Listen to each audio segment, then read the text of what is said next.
La jabaran so filɛbagaw Mali kɔnɔ ani Mali kɔ kan aw minnu matarafalen don Sherifila jabaran so la sanga ani wagati aw bisimila kɛnɛya jamukan kɛnɛ kan jamukan min sigi kun ye ka aw kunnafoni ani ka aw la faamuya bana ani bana nacogoyaw la walasa an bɛ se ka an ka ɲɛnamaya kɛ kɛcogo min na ka sɔrɔ a ma kɛ ni gɛlɛya ye an ka kɛnɛyaw ma a bɛ o sira kan bi kɛnɛya jamukan bɛ tali kɛ fɛn min kan o de ye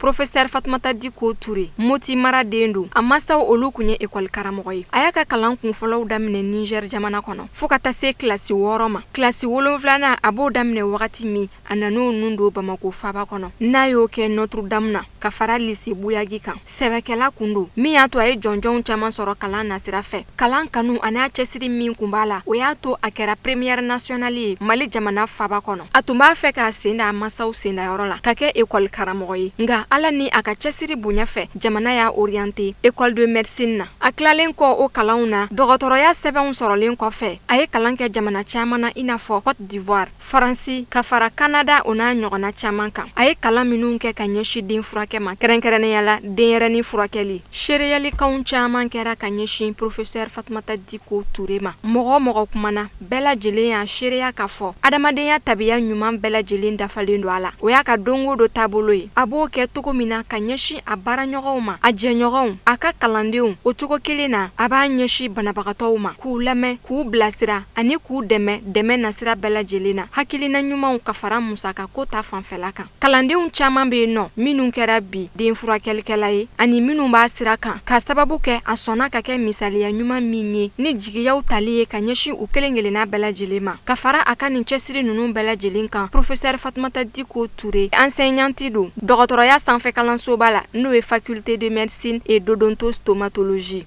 (G) o karamɔgɔya jalaw sɔrɔla a bolo kabini san 2014 2014 fo an bɛ donni min na i ko bi a kɛra professeur ba ye ka sanga ni san 2019 ye 2019 Mali jamana den furakɛlikɛlaw bɛɛ lajɛlen ka jɛkulu ɲɛmɔgɔba don n'o ye Somapɛd ye jɔyɔrɔw caman b'a bolo Gabriel Touré den furakɛyɔrɔ la ka taa o don fo bi a ka dongo do wulikajɔ bɛ boli ka ɲɛsin togo jumɛn a bɛ se ka nin jɔyɔrɔ ninnu minɛ fa jamana ye min kalifa la ani a ka kan ni musoya jɔyɔrɔ minnu tali ye a ka denbaya la jiginna kana se ka sɔrɔ a la fan si fɛ a ka nisɔndiya kow la belebele o ye waati min n'a y'a ye k'a fɔ a ka banabagatɔw ye fiɲɛ bɔda sɔrɔ n'a ka furakɛli ɲuman sabatili ye ka ɲɛsin u ma ani k'a dɔn k'a fɔ dɔgɔtɔrɔ kalanden minnu n'olu kalifalen don a la olu ye faamuyaliko ɲuman sɔrɔ a ka fɔtaw la aw bɛna faamuyali caman sɔrɔ Professeur Fatumata Diko Touré a ka kɛwalew la a bɛ minnu kɛ san kalo 12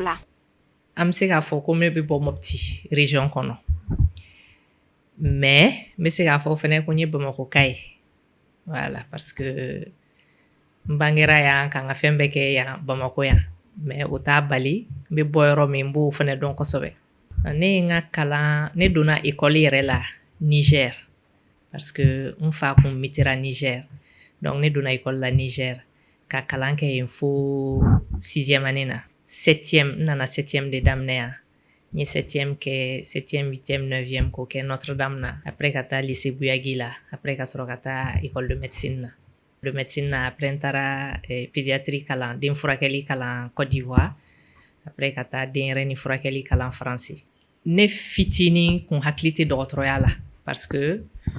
ne bangebaga 2 bɛɛ ye école karamɔgɔw de ye donc école karamɔgɔya de kun ka di ne hali 9e rédaction ninnu bɛɛ la ne b'a fɔ ko n bɛ fɛ ka kɛ école karamɔgɔ de ye o de kun bɛ n kunkolo la fo ka taa n se lycée la fo ka taa n se terminale la maintenant terminale la n ye matière dɔ bɛ yen a bɛ f'a ma ko biologie bio an bɛɛ b'a fɔ bio ne ka bio karamɔgɔ kun bɛ s'a ka bio in na kojugu bon biologie ye kalan min ɲɛsilen don farikolo ma bon fɛn caman b'a kɔnɔ mais farikolo dilanna cogo min ala fɛ farikolo yɛrɛ bɛ marcher cogo min donc tellement que a b'a fɔ k'a fɔ ka ɲɛ donc i bɛ fɛ ka farikolo dɔn kosɛbɛ ne ko n ko est ce que ne tɛna karamɔgɔya in fɛn to yen bon n y'a fɔ cogo min n ye dɔgɔtɔrɔ de ye maintenant sisan n'i ye dɔgɔtɔrɔ kalanba kɛ après i bɛ se k'i ɲɛsin dɔgɔtɔrɔya yɔrɔ kɛrɛnkɛrɛnnen dɔ ma donc dɔgɔtɔrɔya kalan kɔfɛ n taara den furakɛli kalan den bɛɛ. Maintenant comme den fɛnɛ furakɛli ka ca donc o fɛnɛ kɔnɔna na i bɛ se ka dɔ suganti i bɛ ɲɛsin min yɛrɛ yɛrɛ ma. Donc n tilala ka taa den bilenni depuis ba kɔnɔbara fo ka taa den bɔ fo ka taa se kalo 1 tile 40 ma. Donc o den ninnu parce que olu fana denw ni tɔw ka banaw n'u ka fɛnw tɛ kelen ye. Donc n y'o o kalan kɛ. O ye furakɛli yɔrɔ ye. Maintenant karamɔgɔya yɔrɔ parce que n y'a fɔ n ko n bɛ dɔgɔtɔrɔya kalan kɛ ekɔlidenw kun ani dɔgɔtɔrɔ minnu bɛ fɛ ka ne yɛrɛ ye min kɛ kalan min kɛ minnu bɛ fɛ k'o kɛ donc n b'olu fana kalan. Donc o fana kɔnɔna na n ye kalan dɔw kɛ yan n ye dɔw kɛ jamana wɛrɛw la i n'a fɔ Canada voilà n ye caman kɛ Canada pour que ka se ka dɔgɔtɔrɔ karamɔgɔya kɛ ka ɲɛ. Awɔ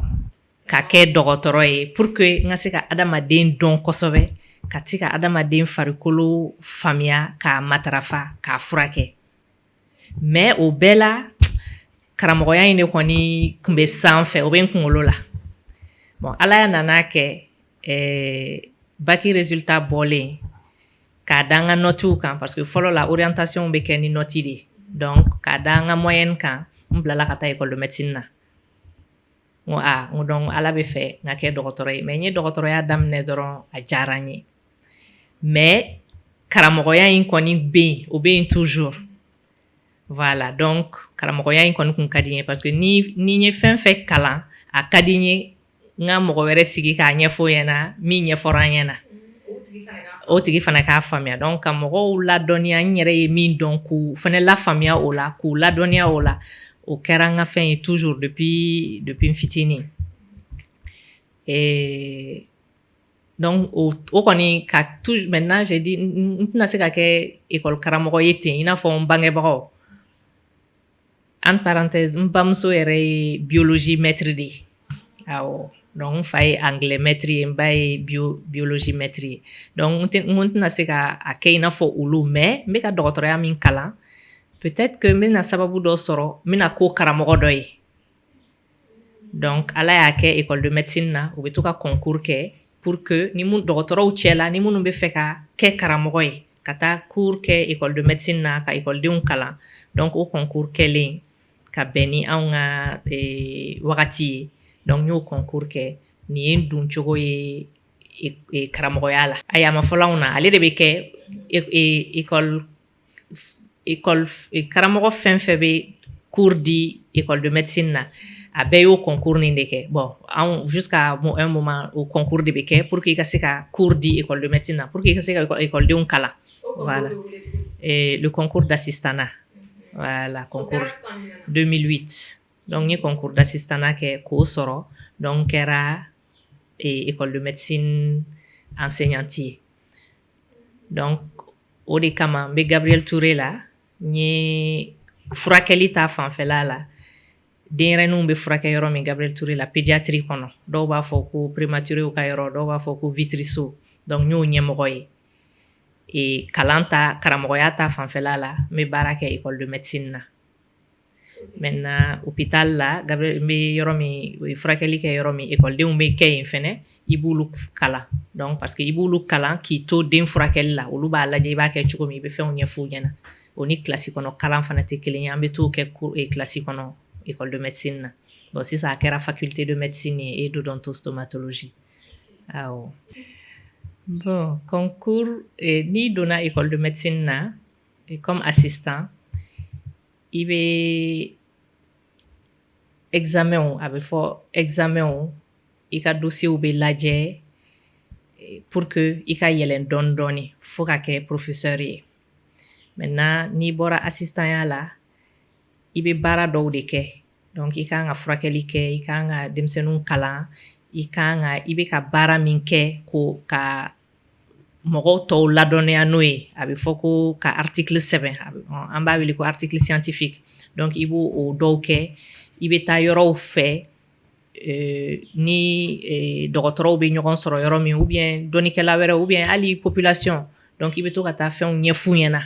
i bɛ baara min na ka to ka taa ɲɛfɔ an b'a wele ko communication donc i b'o baara minnu kɛ o bɛɛ de bɛ fara ɲɔgɔn kan hakɛ dɔ de bɛ ɲini fɛ i k'o kɛ pour que i ka passer a bɛ comme classe fitininw kɔnɔ dɔrɔn donc i bɛ kɛ maître assistant ye après i bɛ tila ka continuer n'i ka baara ye ni i ka dossier sera niveau dɔ fɛnɛ na i bɛ concours wɛrɛ kɛ ka kɛ maître de conférence ye voilà donc mɔgɔw b'a commencer k'a f'i ma o kuma na ko professeur mais en réalité maître de conférence bon maître de conférence i bɛ se k'i ka dossier bila Mali yɛrɛ niveau la i bɛ kɛ maître de conférence ye ni passera ni o évaluation kɛra ka fɛngɛ i bɛ se k'i présenter concours kɛnɛma concours la a bɛ wele ko CAMES donc o bɛ jamana 16 Afrique jamana 16 de faralen ɲɔgɔn kan ka kɛ jɛkulu dɔ ye minnu b'a to dɔgɔtɔrɔ karamɔgɔw olu bɛ ɲɔgɔn danw kɛ pour que ka kɛ professeur ye donc ne taar'o kɛ concours d'agrégation ye a bɛ wele ko concours d'agrégation donc ne taara concours d'agrégation kɛ examenw de don donc fɛn caman de bɛ k'a kɔnɔ donc i bɛ kɛ maître de conférence ye a bɛ commencer ka f'i ma professeur mais i ye professeur fitinin ye et après i bɛ tila ka continuer n'i ka baaraw ye n'a sera hakɛ dɔ fɛnɛ na tuguni i bɛ examen wɛrɛ kɛ ka sɔrɔ ka kɛ professeur ye o de y'a dan ye awɔ o ye karamɔgɔya yɔrɔ ye 2014 ne concours d'agrégation kɛ ka kɛ maître de conférence agrégé ye et 2019 n kɛra professeur ye a ma nɔgɔn fo ka taa fɔ a ma nɔgɔn parce que ni m'i kɔlɔsi toujours i bɛ dɔ de bon n bɛ tubabukan dɔɔni fɔ parce que voilà n tɛ se k'a bɛɛ fɔ bamanankan na ni m'i kɔlɔsi dɔrɔn i bɛ to ka fɛnba dɔ de sacrifier domaine dɔ la ka tɛmɛ dɔ kan donc e kɔni ni baara de don kuma bɛɛ parce que toujours e bɛ ka équilibre de ɲini i kana na fiɲɛ lase i ka sokɔnɔna donc i ka sotigi ani denmisɛnninw ani comment dirais-je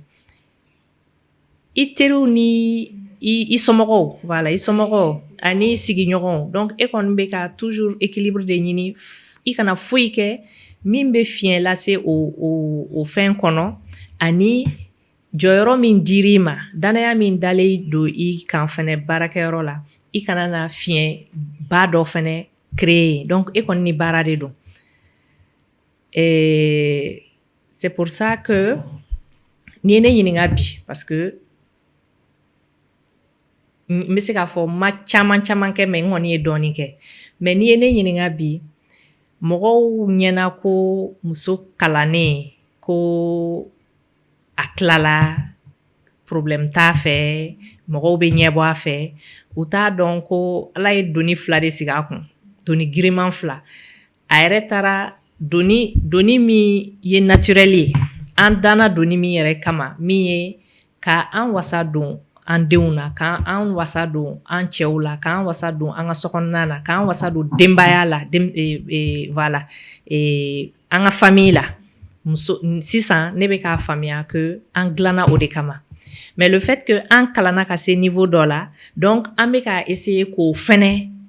kɛ ka ɲɛ donc an kɔni ni sɛgɛn de don don o don parce que baara 2 de dir'i ma filanan in en réalité ale nana fara i ka baara naturel de kan donc comme fɔlɔ in ye o de ye normal ye o de y'i ka mission yɛrɛ ye i ka adamadenya mission yɛrɛ ye o de ye donc i tɛna se k'o bila donc e nana dɔ wɛrɛ ta ka na fara o kan tuguni donc e kɔni ni solution ɲini de don don o don pour que bon baara kura min kalifali la i ka se k'o kɛ ka ɲɛ mais mɔgɔ wɛrɛ tɛna se ka baara min kɛ e kɔ n'o ye k'i denw ladon k'i cɛ ladon ka i hakili to denbaya la mɔgɔ wɛrɛ tɛna se k'o k'i ye donc i bɛ obligé k'o fɛnɛ kɛ donc i bɛ baarakɛyɔrɔ la i bɛ k'i miiri i bɛ n'a jumɛn bɛ tobi bi i bɛ k'i miiri mun de bɛ voilà donc a ma nɔgɔn fo n'i bɛnna ni alhamdulilayi ni furukɛ ye min b'a faamuya min b'i dɛmɛ ni hakilina ye min b'i dɛmɛ kuma dɔw la n'a fanga yɛrɛ ye mais min b'i dɛmɛ surtout ni hakilina ye min b'a faamuya min tɛ dimi ko wagati dɔw la i tɛ so parce que voilà ou bien i mɛnna parce que i bɛ ka nin kɛ ani balimaw ani teriw ani sigiɲɔgɔnw minnu b'i dɛmɛ i ka o baara min n'i kan ka kɛ so minnu b'i dɛmɛ o kɛli la n'i kan ka taa dugu la parce que i kan ka taa congrès dɔ la donc i balima dɔ bɛ yen alhamdulilayi min bɛ se ka to so denmisɛnninw kɔrɔ i dalen don min na min bɛ se ka a tɛna se ka kɛ i n'a fɔ ni e bɛ so kɔnɔ mais a kɔni voilà donc hakili la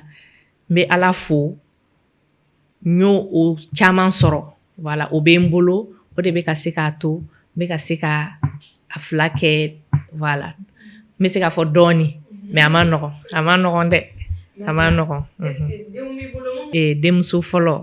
n bɛ se k'ale de ta fɔ parce que ale de ye kɔrɔbalen tɔ ninnu ka dɔgɔ au contraire ale ko k'a tɛ kɛ dɔgɔtɔrɔ ye ko parce que ko dɔgɔtɔrɔ baara ka ca kojugu ale taara informatique kɛ voilà donc n ye kuma min fɔ sisan o exemple de don tellement que ale bolo a ba tɛ sigi so don o don hali n'a ba bɛ so a bɛ ordinateur ɲɛfɛ ou bien téléphone bɛ ka ca ma nin den in bɛ tan nin bɛ tan nin bɛ tan i bɛ to tobili la i bɛ boli ka na ko nin kɛra tan i bɛ voilà i bɛ donc ale ko ayi k'ale tɛ kɛ dɔgɔtɔrɔ ye mais ne tɔɲɔgɔn caman fana bɛ yen olu denw a diyar'u ye au contraire k'a ye ko don o don ko mama b'a kɛ tan mama bɛ kɛ tan donc olu kɛra dɔgɔtɔrɔ ye mais en général an ka milieu kɔnɔ a fila de don ou bien a bɛ goya u ye complètement ou bien a bɛ diya u ye bon min ye marqué ani min bɛ marqué don o don o ye n'i ye den min furakɛ ka a ye dɔrɔn bangebagaw ninnu ou bien somɔgɔw ou bien balima minnu bɛ na den kɔrɔ k'a ta u ɲɛ kan k'u lafiyara o lafiya in a b'i fana dusukun lafiya ou bien i bɛ fɛn min dɔn k'a ɲɛfɔ mɔgɔ ye denmisɛnnin ye ou bien voilà min bɛ fɛ ka i ka baara ɲɔgɔn kɛ k'a ɲɛfɔ ɲɛna o k'a faamuya i yɛrɛ k'a ta ɲɛ kan ou bien a tigi kɛwale kan k'a y'a faamuya i hakili bɛ sigi k'a fɔ ko a sini i ye fɛn dɔ turu o tigi a ka ca ala fɛ a fana bɛna furakɛli kɛ wa a bɛna kɛ ka ɲɛ donc don o don n'i y'o o exemple ye i hakili bɛ sigi i b'a dɔn k'a fɔ k'i bɛ sɛgɛn min na voilà sɛgɛn fu tɛ baara in gɛlɛya n ye dɔɔni fɔ a la o ye gɛlɛya i yɛrɛ ka niveau la fɔlɔ n yɛrɛ ka niveau la toujours n bɛ ka équilibre min ɲini o ye gɛlɛya fɔlɔ ye maintenant gɛlɛya tɔ n bɛ se k'a fɔ o ye an yɛrɛ ka environnement voilà kɛcogo ye se tɛ banabaatɔw ye a se tɛ banabaatɔ somɔgɔw ye donc a degun b'an kan a b'an tɔɔrɔ se bɛrɛ tɛ jamana yɛrɛ ye ou bien hali ni se bɛ yen bon an kan tɛ se yɔrɔ dɔ la ou bien an tɛ faamuya donc voilà o gɛlɛya ninnu bon ne bɛ se ka min fɔ minnu bɛ fɛ ka kɛ dɔgɔtɔrɔ ye ou bien ka avancer dɔgɔtɔrɔya la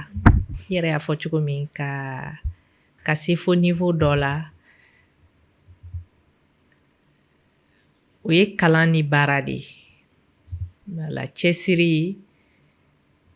k'a dɔn ko foyi ma nɔgɔn mais n'i cɛsiri n'i timinanja k'a dɔn k'a fɔ ne bɛ ka nin objectif de viser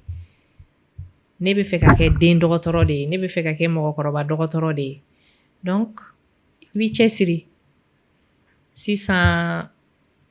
bon anw kɔrɔw tun b'o fɔ an ma ko nɔgɔya ka d'an ye mais sisan anw fana b'o de fɔ denmisɛnninw ma mais ne yɛrɛ bolo sisan ta ka jugu kosɛbɛ donc ni fɛn fɛn ka ɲi a ma nɔgɔn ni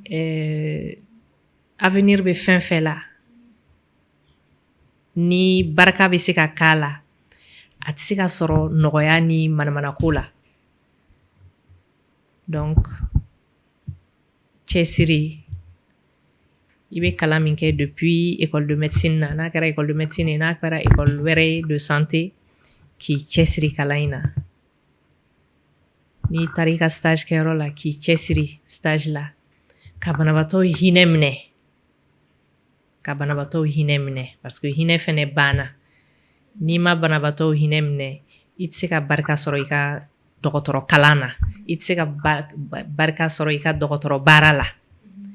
hinɛ in de bɛ fɛn caman nɔgɔya i bolo mais n'i tɛ hinɛ banabaatɔw la i b'u kɔrɔfɔ i bɛ pɛrɛn-pɛrɛn i b'u ka fura soin i b'u ka fura ta i bɛ ordonnance sɛbɛn e yɛrɛ b'a dɔn bon a bɛ yafa ma donc hinɛ de b'a to mɔgɔ tɛ fɛn dɔ kɛ bon hinɛ fɛnɛ ani ala ɲɛsiranya mais hinɛ bɛ fɛn caman n'i ye a tigi bila i place la ou bien ka den kɛ i n'a fɔ i den ka den somɔgɔ ninnu kɛ i n'a fɔ i kɔrɔkɛ i dɔgɔnin i bɛ se ka min kɛ olu denw na i b'o bɛɛ i b'i cɛsiri ala b'i dɛmɛ voilà donc cɛsiri ani ala ɲɛsiranya ani hinɛ bon peut-être musow bɛna dimi ne kɔrɔ parce que ne ka faamuyali cogo ani caman ka faamuyali cogo 8 mars la kelen tɛ 8 mars bɛ kunbɛn cogo min a bɛ lawaleya cogo min o tɛ ne fɛla ye kosɛbɛ parce que 8 mars la musow yɛrɛ bɛ pressé 8 mars ka se parce que an yɛrɛ bolo an ka repos don de don n'an ma to so an bɛ taa concertw la an bɛ tulonkɛw organiser an bɛ ɲɛnajɛw organiser tout ça ne bolo 8 mars de la n'an ko ko 8 mars ye musow ka don ye 8 mars de la musow kan ka yira cɛw la k'u bɛ se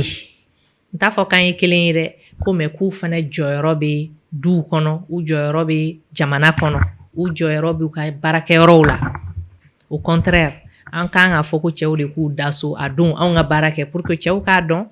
ko musow fana bɛ se fɛn dɔ la u bɛ ka min fɔ u da la u bɛ se k'a kɛ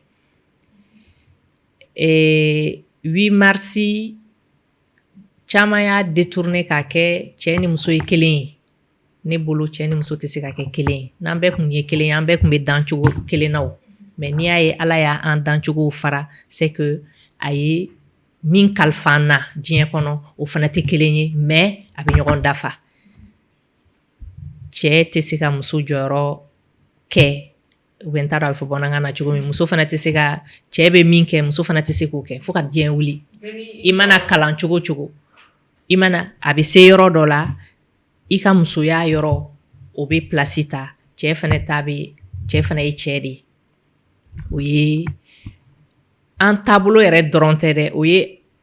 ala yɛrɛ de y'an dan ten mais ka n'a fɔ k'an ni cɛw bɛɛ ye kelen ye an ye o de bɛ ka na ni gɛlɛya caman ye an ni cɛw tɛ se ka kɛ kelen ye an ni cɛw tɛ se ka kɛ kelen ye an bɛɛ n'an jɔyɔrɔ de don mirina sabanan 8 mars nin na parce que n'i ye muso caman ɲininka ne ni ɲɔgɔnnaw anw de arrivera exemple kan ka ta anw de kan ne bolo o fana ye filiba ye parce que ne ɲɔgɔnnaw fana bɛ gɛlɛya min kɔnɔ n y'o fɔ aw ɲɛna ne bolo muso min i b'i ka so kɔnɔ i bɛ k'i janto i denw na k'olu ka adamadenya dilan k'i janto i cɛ la k'i janto balimaw la ka du kala e ɲɔgɔn muso baarakɛla tɛ jamana kɔnɔ parce que e ta in o de b'a tɔ bɛɛ dilan ni e denw bɔra ka taa kalan u bɛ kalan ka ɲɛ parce que denw ɲɛna so kɔnɔ ni e denw taara fɛn fɛn la u bɛ ɲɛ parce que sokɔnɔna dilanna muso dɔ de bɛ so kɔnɔ k'o kɛ mais o musow n'i y'u ɲininka an bɛ so kɔnɔ an bɛ ka baara ɲini an tɛ ka baara sɔrɔ cɛ tɛ ka sɔn an ka baara kɛ mais n'i y'i wasa don o la e ka fisa ni e bɛ ka ɲɛbɔ min fɛ ko don o don k'o bɛ a ka saki ta ka taa baara kɛ kɛnɛma donc il faut que an ka o muso ninnu valoriser muso minnu an b'a fɔ musomaninw ou bien muso fitininw minnu bɛ an ka sow kɔlɔsi pour que an ka se ka nin kɛ olu kan ka fo ka tɛmɛ bɛɛ kan musow de don anw yɛrɛ bɛ kɛlɛ caman kɛ ko musomanin kan ka kalan musomanin kan ka kɛ tan mais baarakɛden fitinin b'an bolo an denw bɛ taa ekɔli la k'olu to an denw ka baara la olu tɛ kalan an t'a fɔ k'olu ka kalan mais c'est parce que olu ye musow de ye olu bɛ ka an kan ka baara min kɛ n ye min fɔ daminɛ na ala y'an da baara min kama comme an tɛ ka se k'o kɛ an bɛ k'olu de bila quoi an dɛmɛ k'o baaraw kɛ donc o musomanin ninnu olu kan ka fo 8 mars la o n'a ɲɔgɔnnaw muso min b'i sigi sirabada la depuis sɔgɔma a bɛ ka wɔsi a den sigilen b'a kɔrɔ a ka tabalini ou bien a ka seginin bilalen b'a kɔrɔ tiga fitinin b'a kɔnɔ n'i y'a tiga bɛɛ fara ɲɔgɔn kan ala tɛ 60 labɔ mais n'o muso in ma feere dɔɔni kɛ ka taa daga sigi so kɔnɔ tobili tɛ kɛ so kɔnɔ o musow kan ka fo o n'a ɲɔgɔnna caman donc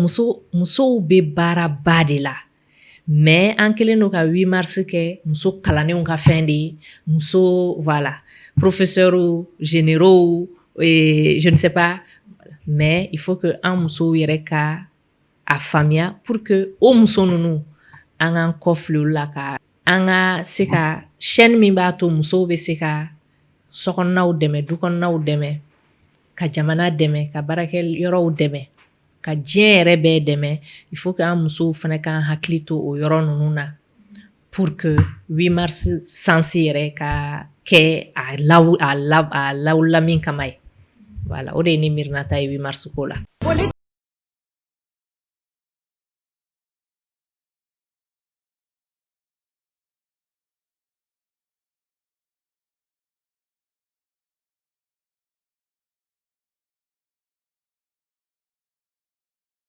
Fara ɲɔgɔnya la ka basi foyi ma s'an ma et puis a kɛra an ka professeur ye a y'an kalan don o don a b'an kalan fɛnɛ adamadenya b'a la don o don a bɛ dɔnniya dɔ las'an ma ka taa fɛ ne ye n ka spécialisation kɛ yan nɔ donc depuis ne bɛ spécialisation na j'ai commencé la spécialisation en 2008 donc après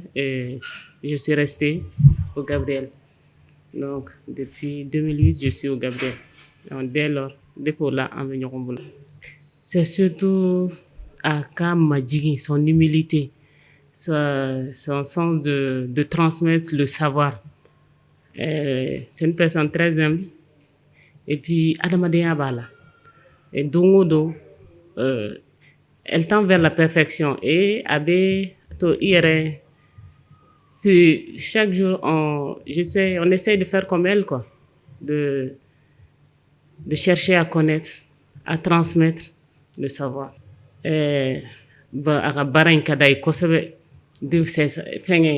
L'amour du métier, c'est vraiment, c'est une personne passionnée, quoi. N'a fait minke, abake na dusukuni, abake foka sa dana. Bonabotoni bon tant qu'à ce qui demeure à vie Bonaboto baranyoya la koni. Elle est toujours là, elle est prête à soutenir. Elle le mérite. C'est quelqu'un vraiment qui a pas barin fait. Barin kadaï. Et puis, elle est, elle est dédiée, d'infraquer à passionné. Donc, il y a fait. Et puis, quand l'école d'Unkalan, au fin, il y a fait. Vraiment, c'est un mérite. Elle le mérite vraiment. Vraiment, dɔgɔtɔrɔya a ka gɛlɛn comme a ka nɔgɔn donc ni sera ka k'a ɲɔgɔn ye kɔni i ka baara a bɛ nɔgɔya i bolo parce que c'est quelqu'un a ma foyi bila baara in ye baara in y'a ka fɛn de c'est toute sa vie et puis c'est sa passion ni mɔgɔ min sera k'a ta ɲɔgɔn kɛ kɔni an bɛɛ b'a essayer k'a ladoge don o don mais a ma nɔgɔn bolo nin ye ko ɲumanba de ye ça permet ka fɛnkɛ kɛ walasa mɔgɔ wɛrɛw bɛ se k'u ladege c'est fɛngɛ hakilina ɲuman don 8 mars o ye muso wale ɲuman dɔn de fɛngɛ parce que fɛngɛ 8 mars c'est hommage de do c'est un hommage à la femme n'o tɛ musoya in c'est 8 mars tɛ don o don de do mais c'est quelque chose d'important parce que ça permet de nous honorer mais professeur fo a ka dɔnniya la a ye dɔnniya min las'an ma n b'a fɔ a ka kɛwale la n bɛ dugawu k'a ye ala ka sijan ni kɛnɛya d'a ma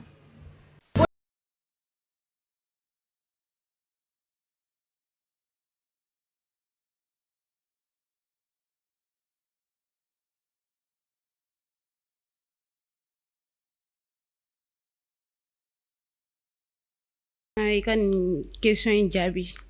n bɛ ala fo ka a barikada fɔlɔ parce que n kun t'a dɔn ni don occasion sugu bɛ se ka présenter pour que ne bɛ se ka parler mɔgɔ kan ne ye mɔgɔ yɛrɛ min kanu mɔgɔ min yɛrɛ kɛra sababu ye ni ne nana pédiatrie la donc ni o occasion présente la ne na bi ne bɛ se ka min kɛ dɔrɔn o ye ka ala fo ka ala barika da ne ye professeur Diko don depuis an bɛ faculté de médecine na a bɛ taga pédiatrie cours minnu di an ma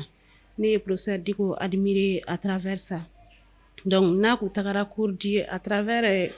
sa simplicité donc ne yɛrɛ de kɛra a fɛ donc quand j'ai parlé à ma voisine n b'a fɔ n voisine ɲɛna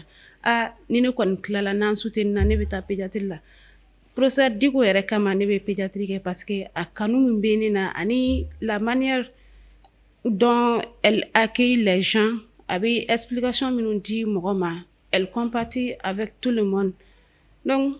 n tilala o la j'ai été la voir a ka thème dɔ diya pour que ne bɛ se ka n ka mémoire soutenir cogoya min na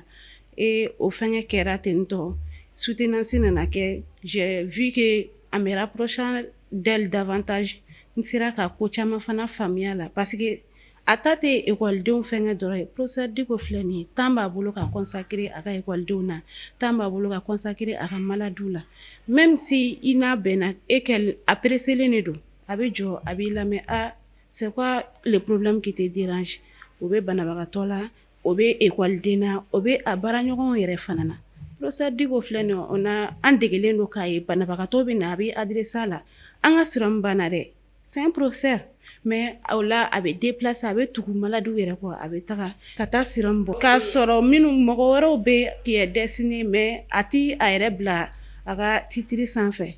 o fɛngɛ ninnu kama o y'a diya ne i ni professeur Diko donni de ka gɛlɛn ɲɔgɔn na ni aw donna ɲɔgɔn na ka ban a bɛ i tɔgɔ mémoriser direct ni aw ye ɲɔgɔn ye yɛrɛ k'a fɔ ko tiɲɛ mɔn e ye ne ka kalanden de ye i tɔgɔ rappelé ye dɛ elle n'est pas du genre à faire ça là donc professeur Diko c'est quelqu'un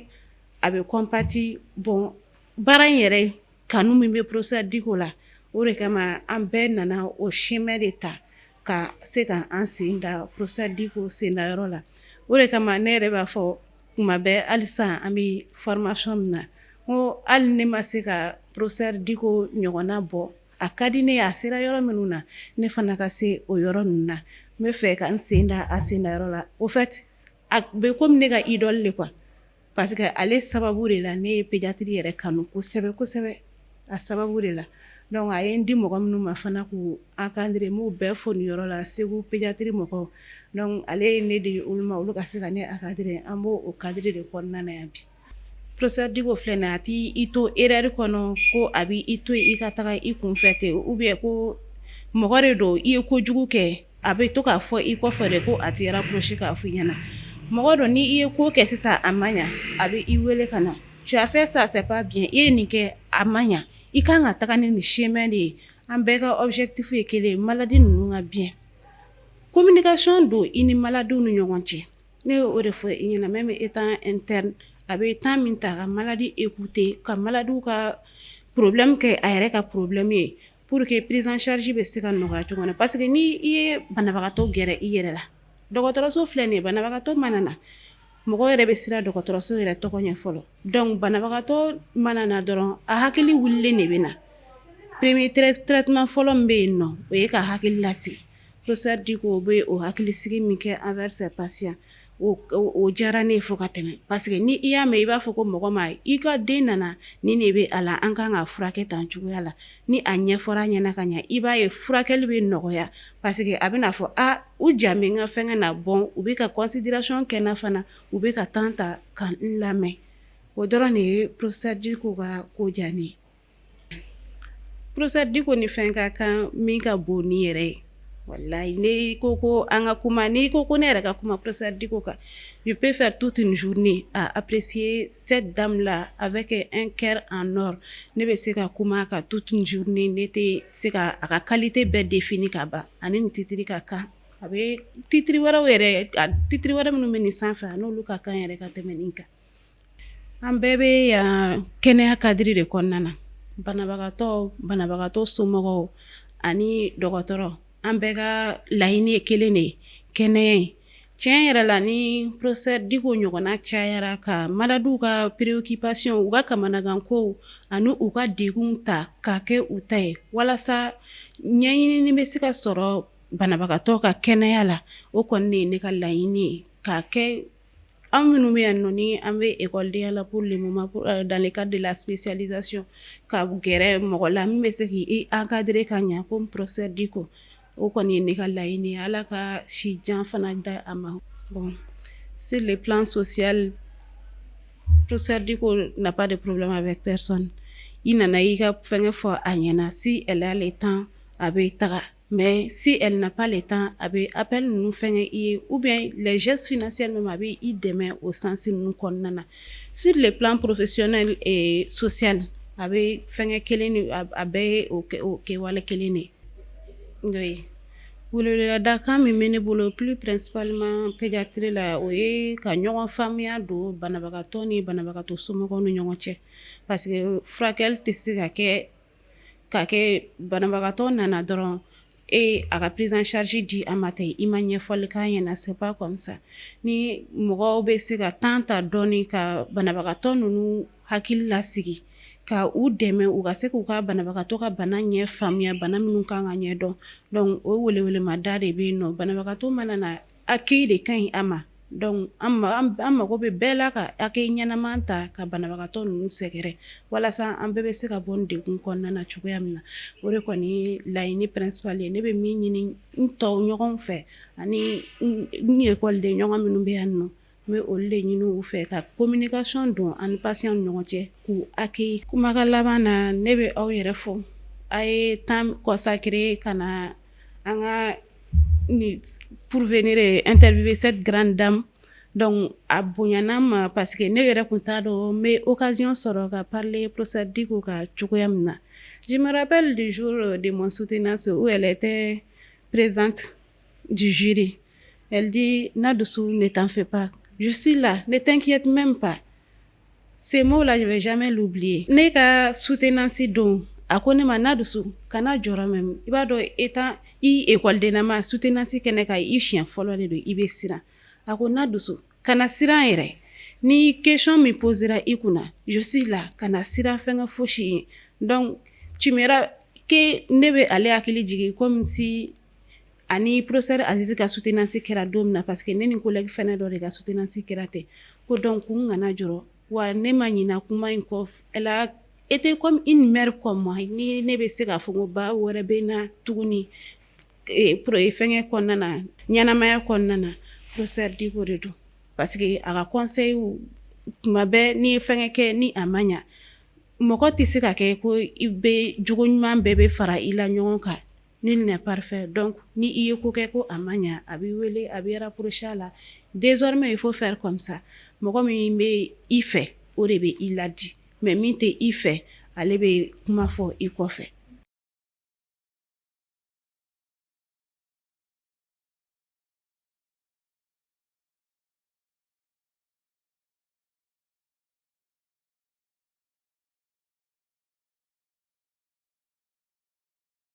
Fatumata Diko an ba don an jigi don an ka sababu don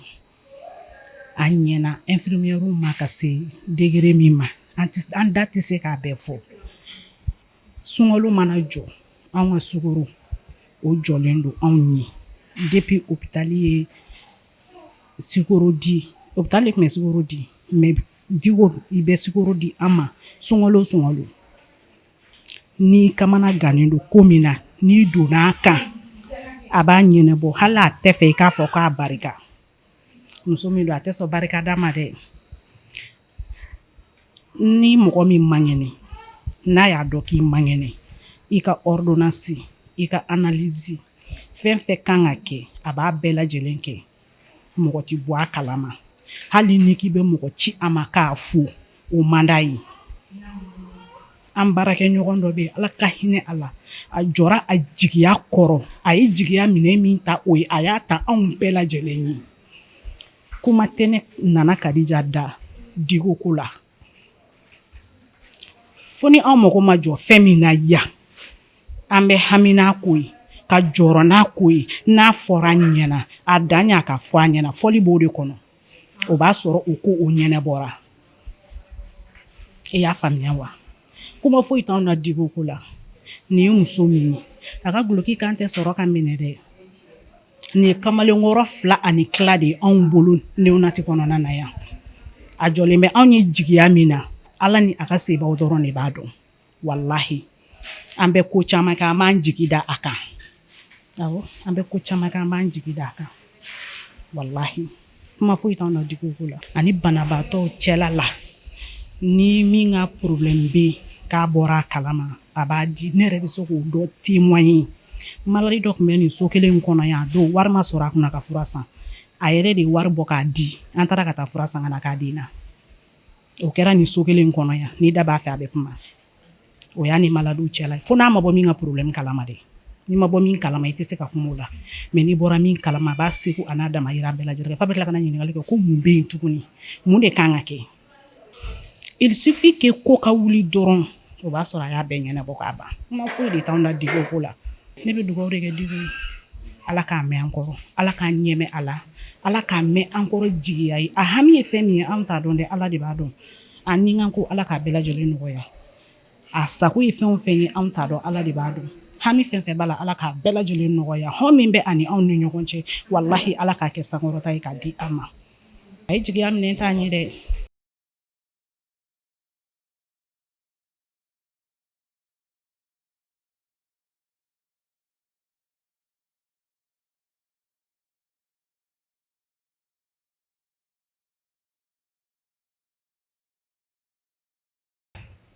parce que an mago ma jɔ foyi la hali ni service yɛrɛ kan ka fɛn min ɲɛnabɔ n'a ti sɔrɔ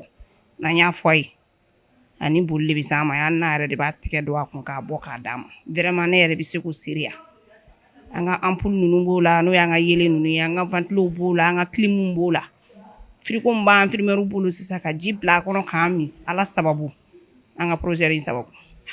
parce que frigo tun ye 2 ye 1 tiɲɛna donc furaw bilala 1 kɔnɔ a yɛrɛ de y'a tɛgɛ don a yɛrɛ kun a ma bɔ hôpital kun dɛ ka frigo san k'a d'a ma filan bolo na an bɛ ji bila a kɔnɔ an bɛɛ b'a min a la a b'an bɛɛ ni na hinɛ tiɲɛ yɛrɛ la a b'an bonya a b'an karama komi n'a fɔ an b'a bonya cogoya min na an bɛ dugawu de k'a ye yarabi ala ka si jan ni kɛnɛya d'a ma ala k'a mɛn an kɔrɔ ala k'an ɲɛmɛ a la ala k'an bolo mɛn an ka baaraw la an k'a bila kɔrɔ an kana bila bana procédure ko bakuruba la est ce que n'an ko an bɛ kuma k'a bɛ se ka fɔ ka ban bi tiɲɛnu mɛnna baara la dɔɔni mais a ɲɔgɔn ɲɛmɔgɔ patron n famana k'a ɲɔgɔn ye procédure ko mɔgɔ min don a b'a ka baara fɛ an ka karamɔgɔ don parce que diɲɛ don o don n'i b'a kɛrɛfɛ i bɛ kalan fɛn dɔ la ala ye denɲɛrɛninw de kɛ anw garisɛgɛ ye ale jan bolo la kosɛbɛ donc procédure ko pratiquement an bɛ se k'a fɔ fɛn fɛn bɛ service in kɔnɔ a y'an bɛɛ yɛlɛma a y'an bɛɛ transformer ala n'a ka baara kɛcogo ɲuman mɔgɔ min don a b'a ka baara fɛ a ye baara in kanu ne yɛrɛ bolo a tɛ baara foyi dɔ dɔgɔtɔrɔya kɔnɔ ka tɛmɛ denɲɛrɛnin ninnu furakɛli kan vraiment foli min bɛ yen k'a di a ma ala de b'a sara dɔrɔn an ka foli dɔrɔn tɛ ala de b'a sara muso ka ɲɛmɔgɔya ne bolo a ka nɔgɔn parce que fɛn fɛn ye baara la fɛn fɛn ye rigueur ye ni n bɛ se k'o yɔrɔnin fɔ o b'a la kosɛbɛ fɛn fɛn ye pression ye mais an b'a fɔ a ma pression positive o b'a la kosɛbɛ fɛn fɛn man kan ka kɛ service la n'o man kan ka kɛ a tɛ tɛmɛ o kan a ɲɛ tɛ tɛmɛ nɔgɔ kan n'o yɛrɛ ye dɔgɔtɔrɔya yɛrɛ taabolo ɲuman ye a ɲɛ tɛ tɛmɛ o kan furakɛli kɛcogo ɲuman a ɲɛ tɛ tɛmɛ o kan kunbɛliko ɲuman tant que o ma kɛ ka ɲɛ a tɛ tɛmɛ o kan en un mot a bɛ anw mara cogo min na a bɛ ka denɲɛrɛninw mara ten walasa baara in ka se ka taga ɲɛ. Sisan ne ni Farimata Diko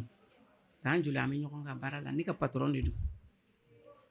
ala y'an kɛ ɲɔgɔn baara kɛ ɲɔgɔn néonati la fo ka tila ka n'a bila fo pédiatrie générale la n'a ka bonya ni karama min ma s'a ma an fana ka dɔgɔyama ma s'a ma u ma yɛlɛma u ma changer wa u tɛna changer fana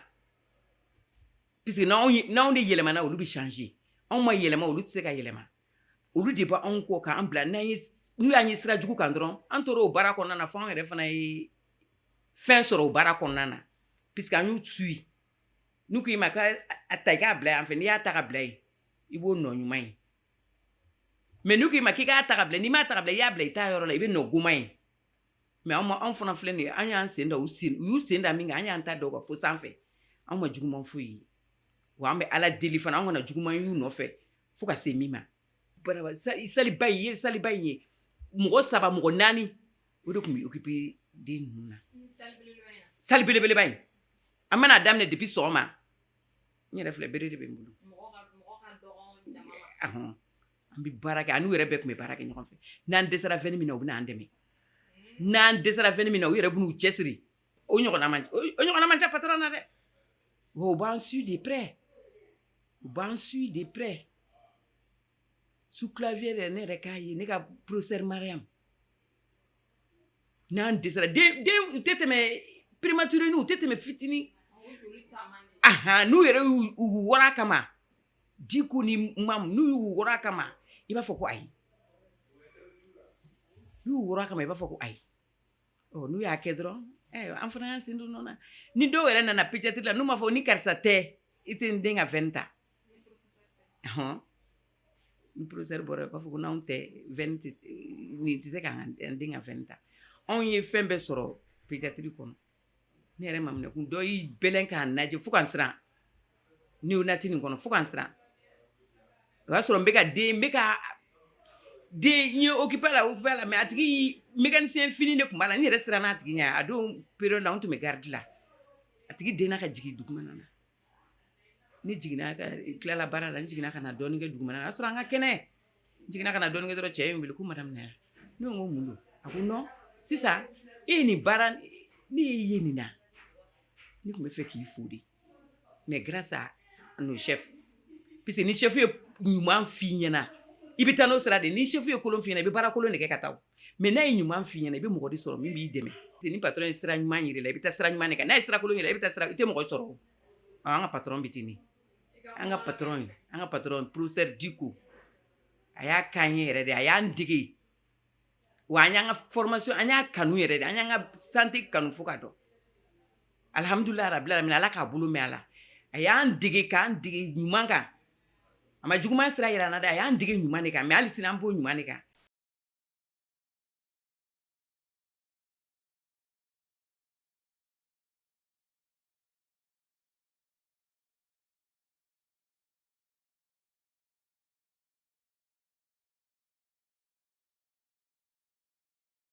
bi ɲininkali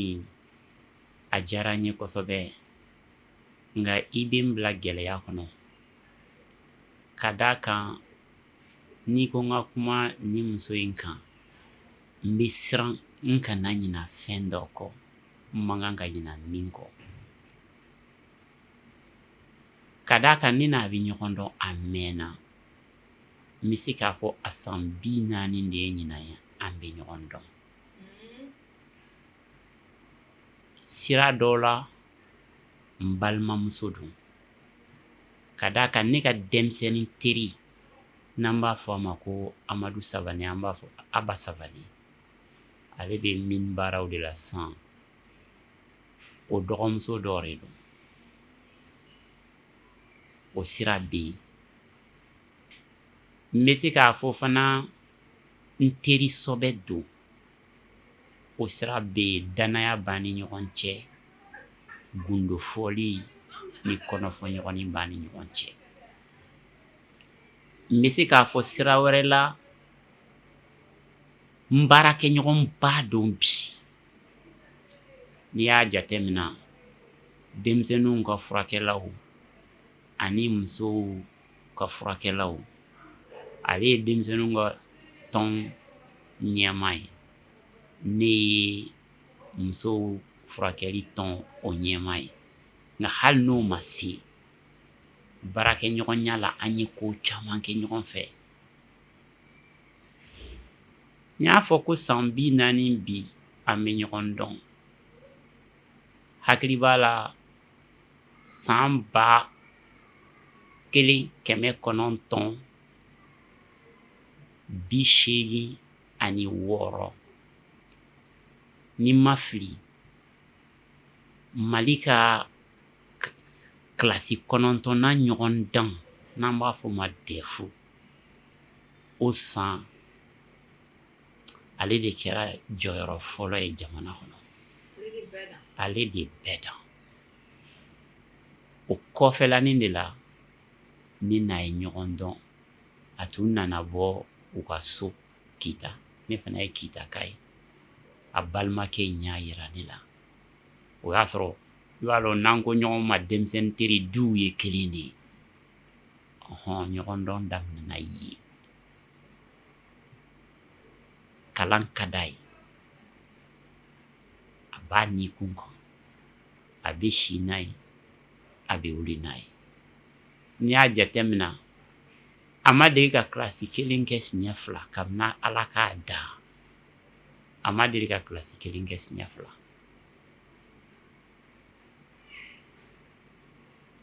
u nana ne sɔrɔ an ka kalansoba la ne tun bɛ nin bɔyɔrɔ fɔ an ye olu bɛ daminɛ la n tun ma tila fɔlɔ nka u tun jijalen don u ye tɔnin dɔ sigi u yɛrɛ lamarali kama k'u jogo ɲa kalan cogoya la cogo min ale sen b'o la docteur ba min n'an b'a fɔ a ma ko Madani Li n'a bɛ bon furakɛli kɛ o sen b'o la o kɔrɔkɛ n'a bɛ informatique ninnu kɛ docteur Li o sen b'o la u tun ka ca u nana ne ma k'u b'a fɛ ne ka kɛ bilalisira ɲuman ye olu ma yalasa an k'u dɛmɛ u bɛ jija dɔgɔtɔrɔya kalan dɔɔnin na cogoya min na kabini o la an gɛrɛla ɲɔgɔn na baara kadara kɔnɔna la n bɛ se k'a f'i ye muso de don a tilennen don layidukan b'a la n'a ko a bɛ min kɛ i b'i da ka sunɔgɔ a b'a kɛ n y'a fɔ a ye kan n dɔgɔmuso de don lamɔ b'a la kojugu den fɔlɔ de don a fa fula karamɔgɔ lamɔli cogo de don lakɔli karamɔgɔ don nka fula karamɔgɔ lamɔli cogo de b'a fa la a ba o ye l'école karamɔgɔ ye a tun bɛ kalanni kɛ lycée la nka n'i y'a jateminɛ a balimakɛ n'a balimamuso fɛn fɛn bɛ yen a bɛ komi ale de y'u ba ye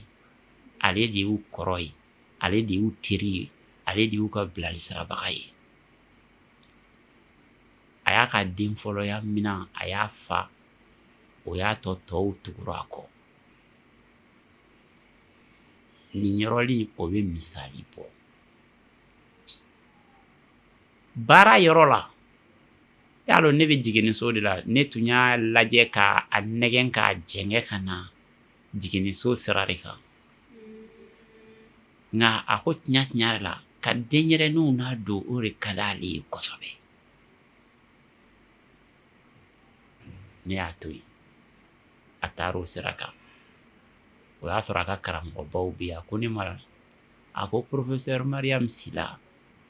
o jogo n'a cogoya ni denyɛrɛninw ka yɔrɔ la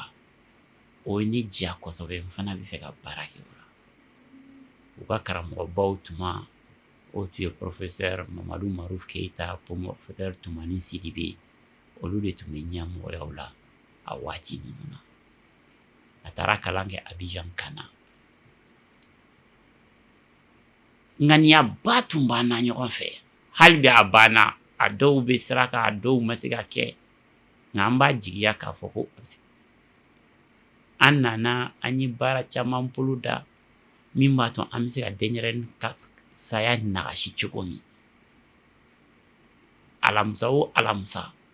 an tun bɛ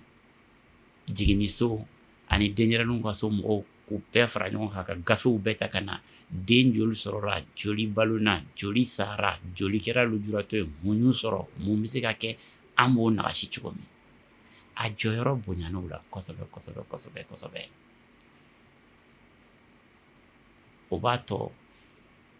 n b'a fɔ aw ɲɛna k'a fɔ ko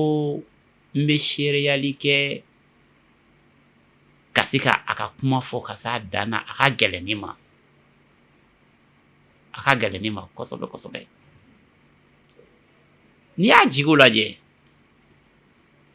a ye an ka farafinya danbe sɔrɔ ka kalan sɔrɔ ka dunan ɲɛta kow jigo n'u danbi sɔrɔ bi nka a kɔlɔsi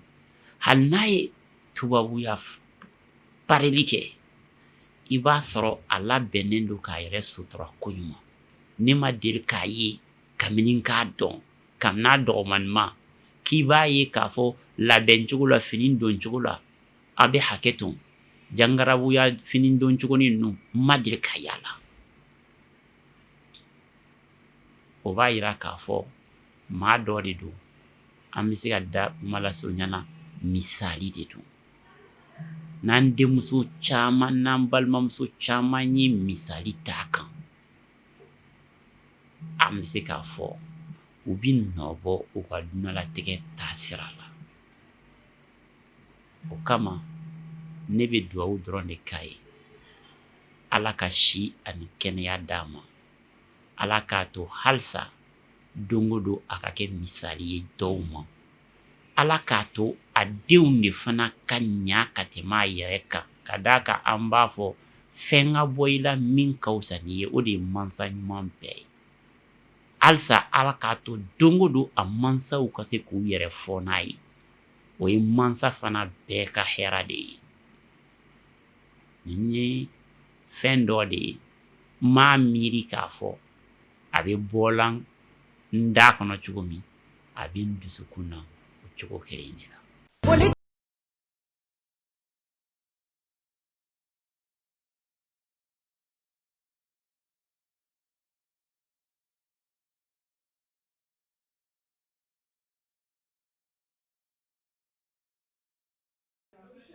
Fatumata Diko ɲɛna anw ma an ye baara kɛ ɲɔgɔn fɛ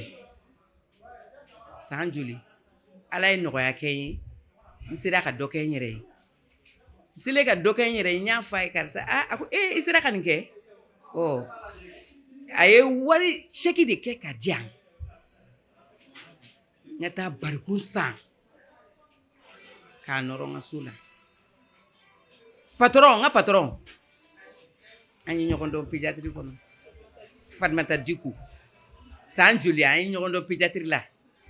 Fatumata Diko y'o kɛ ne ye hali n'an ko k'an kunkolo b'an dimi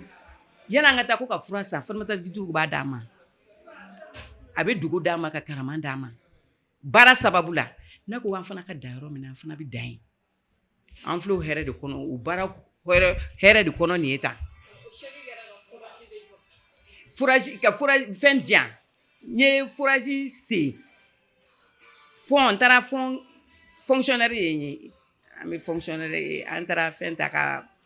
n'i ye juru ta a ma nɔgɔn quoi i y'a faamuya sisan fond dira a ye fɛn di yan n y'a fɔ n sera fɛn bɛɛ kɛ ka ban sisan barikon wari an tɛ se k'u sara sɔrɔ baara ɲɔgɔnya la an n'u ye baara de kɛ ɲɔgɔn fɛ an ye ɲɔgɔn dɔn dɔgɔtɔrɔya sababu de la mais an ye fɛn bɛɛ sɔrɔ a kɔnɔ bonya ni karama u yɛrɛ ka kɛwale la puisque n'u ko k'i ka da yɔrɔ min na n'i danna yen i ko bɛ diya u ye i n'u bɛ taa baara kɛ puisque patron y'a kun y'o de ye ni patron ko paranti ma dan nin yɔrɔ la ni paranti danna yen fo ka min kɛ a b'i bonya anw ta kɛra ten a ye ne bonya o sira kan wa hali sini fana b'a bonya o sira kan Fatumata Diko halisa ala k'a sara a bɛ fɛn fɛn ɲini ala k'o nɔgɔya ye baara kɛ ɲɔgɔnya la a y'anw bonya cogo min na hali sini ala ka fɛn d'a ma min ka ca ni nin bɛɛ ye ala ka jɔyɔrɔ d'a ma min ka ca ni nin an kɔni an ye dɔ kɛ sa mais fɛn fɛn bɛ na anw kɔfɛ halisa ala k'a to u k'a ta a ka damada ma n'u y'a ta a ka damada ma u b'a ye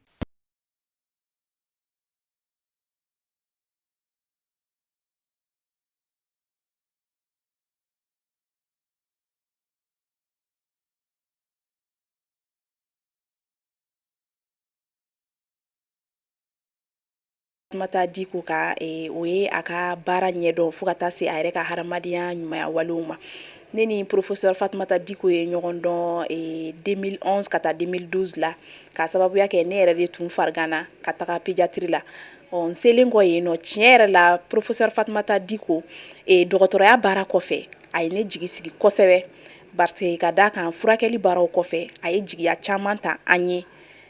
min bɛ tali kɛ wariko nasiraw fɛ furako nasiraw fɛ u n'a a ɲɔgɔnna caman wɛrɛw n'i ko ka a ka baara ɲɛdɔn o bɛ docteur professeur Fatumata Diko la a yɛrɛ bɛ banabagatɔw fana bɛrɛbɛrɛ cogo min na vraiment o diyara ne ye kosɛbɛ a bɛ jigisigi kuma minnu fɔ banabagatɔ ye o diyara ne ye kosɛbɛ ne ka waatiw kɔnɔna na yen nɔ fo ka taa se a yɛrɛ fana bɛ ɲumanya wali min ta ka ɲɛsin banabagatɔw ma dɛmɛ sira kan yaasa i ka furakɛli bɛ se ka kɛ ka sɔrɔ i ma degun caman sɔrɔ o fana diyara ne ye kosɛbɛ vraiment docteur professeur Fatumata Diko ne yɛrɛ bolo ne kun dalen don dɔgɔtɔrɔw la k'an jigi da u kan mais ne ni docteur Fatumata Diko ka ɲɔgɔndɔn kɔnɔna na a ye ne tɔ jigi sinsin docteuriya baara la wa a ye a yira n na k'a fɔ ko Ala ta kɔfɛ ni docteur sɔnna a bɛ se k'a ka patient i ni kisi barika da kan ne ye waati min kɛ pédiatrie la n bɛ se k'a fɔ pédiatrie docteur bɛɛ ye n furakɛ mais n ka se ka wuli ka jɔ n sen kan yɛrɛ k'an kɛ i b'a fɔ n filɛ cogo min na bi a sɔrɔla docteur professeur Fatumata Diko ka cɛsiri de fɛ parce que awɔ ne bana dɔ de tun bɛ n na u b'a fɔ microbe ma ko septicémie o de tun bɛ n na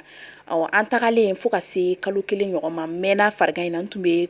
réanimation yɛrɛ la donc fura camanw kɛra mais don dɔ la docteur Fatumata Diko de nana fɔ ne ka mɔgɔw ɲɛna ko ale bɛna fura dɔ sɛbɛn ko n'a sɔrɔ u bɛ se ka fura in san ne ka mɔgɔw ko baasi tɛ k'u b'u jigi sɛmɛ Ala la fura in kɔni a wari kun ka ca a don kosɛbɛ mais docteur professeur Fatumata Diko a y'o fura min sɛbɛn n bɛ se k'a fɔ alhamdulilahi rabil alamina ne bɛ n sen kan bi Ala ka nin bɛ n na Ala kira ka nin bɛ n na mais ale de ka nin bɛ n na parce que o don o fura in de kɛra ne la o fura in de y'a to ne ka se ka bɔ koma na ka se ka wuli k'an sigi ka se ka tagama fo ka taa se n labilali ma ka bɔ pédiatrie kɔnɔna na a ye ɲuman dɔ fana kɛ n da tɛna dogo a la n'i bɔra urgence kɔnɔ i bɛ bila salle minnu kɔnɔna na a salle dɔw bɛ yen nɔ olu lafiyalen don n'u b'a fɔ olu ma ko VIP mais a bɛ sara de chaque semaine 50 000 mais docteur professeur Fatumata Diko ka sanga ni a yɛrɛ ka ɲumanya walew ye a ye papier kɛ k'a di ne ni n somɔgɔw ma ko fo k'an bɔ pédiatrie da fɛ k'an kana salle in sara k'an ka to a kɔnɔ fu la o don fo ka se bi ma vraiment a y'o min kɛ ne a ma se ka bɔ ne hakili la n b'a fo yan nɔ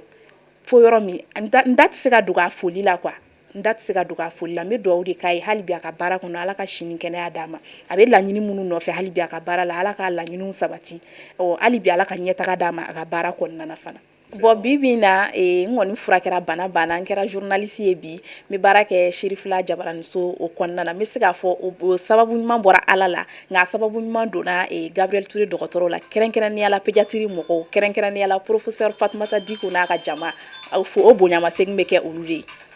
muso an ka sɔn